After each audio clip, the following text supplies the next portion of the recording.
Nabi sebut dalam satu hadis ini memang terkenal.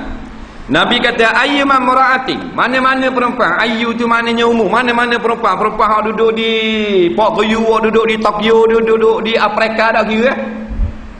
Nah, dia mengerjakan semayang 5 waktu. Dia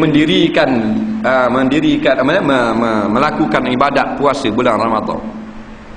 Nah, maknanya benda-benda yang wajib dia buat, taat perintah Allah.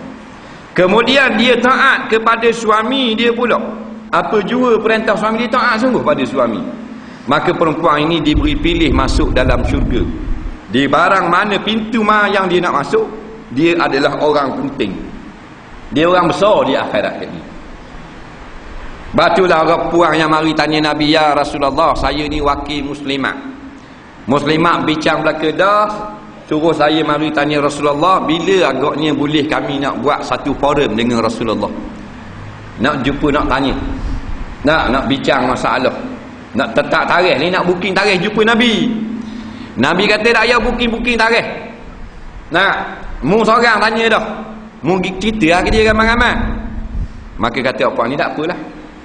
Apa ni kata gini, kami ramai-ramai ni mesyuarat lama dah duduk bekok, iaitu orang puang yang muslimat ni duduk berasa orang lelaki ni Tuhan lebih dia daripada orang puang.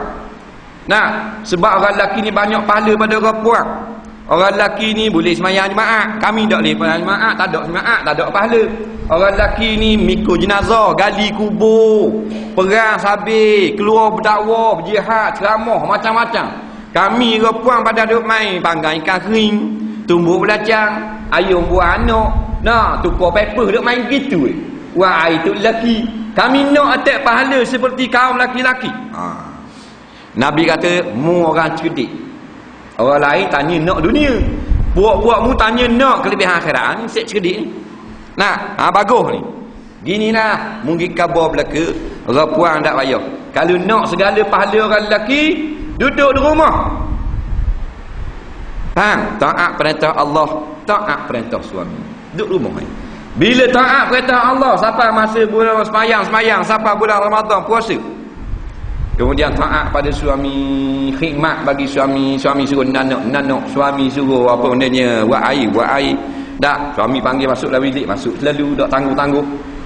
Nah, maka bila begitu, Tuhan akan beri kepada orang puang segala pahala yang orang lelaki dapat atas dasar kewajipan fardu kifayah tadi.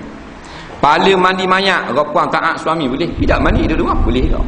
Pahala buat masjid, pahala gali liang, pahala mikul, pahala perang sabiah, habis pahala orang lelaki Tuhan akan beri bagi perempuan yang taat suami, duduk di rumah.